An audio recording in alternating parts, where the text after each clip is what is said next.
Well, Ethan, back tonight for an album review. I am going to be reviewing an album, the third album from a band that, when I was younger, I didn't listen to a lot. I knew of them, but here recently, I would say in the last year, maybe even the last 6 months, really, pretty recently, I've really been getting into the discography and the albums of Thin Lizzy from Ireland.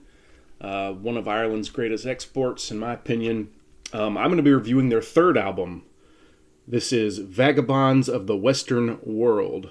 It's a cool album cover, painting of the guys. They were a three-piece band at the time of this album. This was their last album as a three-piece, with Phil Lynott on vocals and bass, legendary frontman. He passed away in the mid-'80s. Eric Bell on lead guitar, and Brian Downey, longtime member Brian Downey on drums.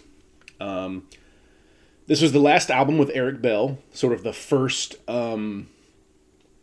rendition of the band, the three-piece with the one guitarist. He left, and then many people know Thin Lizzy as a band that kind of revolutionized the twin guitar sound, the twin guitar harmony. The next album, Nightlife, would be the first with the two twin harmony monster guitarists, Brian Robertson and Scott Gorham. But this one, no twin guitar here, but the last one with one guitarist, Eric Bell. And I've always really liked this album. Underrated in my opinion, arguably Jailbreak, Fighting, maybe Johnny the Fox, maybe Bad Reputation, maybe Thunder and Lightning. More well-known albums from this band, but this one, released in 1973. I have the exact date, actually, right here. September 21st, 1973. So, the date of my birthday. September 21st. I wasn't born in 73, but September 21st. July 1973 is when it was recorded. So, that summer, hard rock and blues rock is the genre. On the Decca label, produced by Phil Lynott and Nick Tauber. Thin Lizzy, Irish rock band that formed in 1969. Their first album, 71. Second album, 72. This one, 73. So, 1 year after another, they released an album right out of the gate. I really like this album. I feel it's underrated. Let's just get in the track listing. You've got the first track, which is not my favorite, but it's a song called Mama Nature Said. Has a nice chorus, a nice swing to it, just a fun song. Has a nice little lead-in guitar riff from Eric Bell. The next song is called The Hero and the Madman, clocking in at 6 minutes and 8 seconds. This is a very kind of weird, kind of moody, kind of proggy song. It's got some kind of spoken word in it. I really like this song. It's kind of strange. It's kind of eerie. It's kind of macabre. It even kind of reminds me of like early Alice Cooper band. Some parts of that song for whatever reason. Really like that song. Progressive rock, kind of psychedelic, kind of moody and kind of weird. Again, spoken word. You got a guy, speaking. It's kind of a story, like a fantasy, medieval type story in the lyrics. Pretty interesting. Third song, you got Slow Blues. It's exactly what it sounds like. Slow blues. This is a heavy-hitting blues song.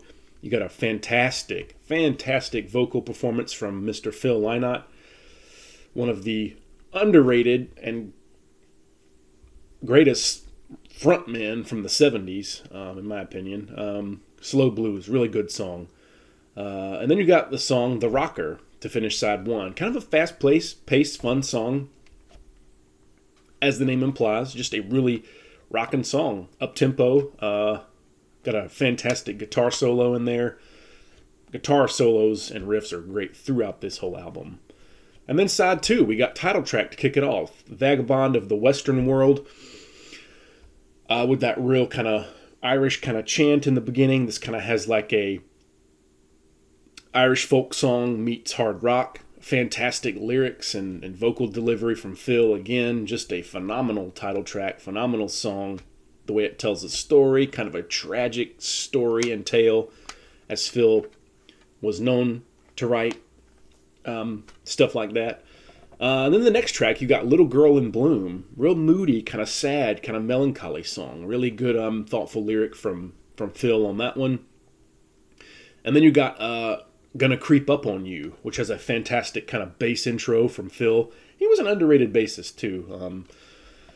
But yeah, Gonna Creep Up on You just has a nice, funky bass intro, and then the guitar riff just kind of comes right in right after it. And then the last track, not my favorite, kind of a lighter, less hard rocking song called "A Song for While I'm Away" to finish off the album.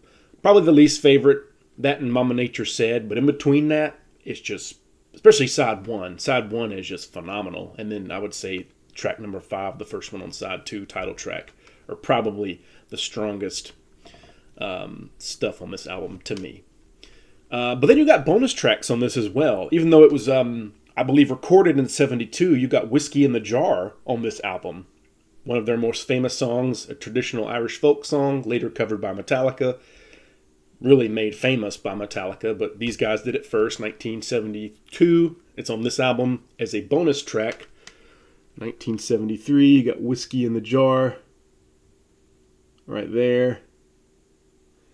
Kind of hard to see, but really great song. Just beautiful guitar melodies and beautiful guitar intro from Eric Bell on that. You got the booklet in here. You got the 3-leaf clover for the 3-piece Irish band.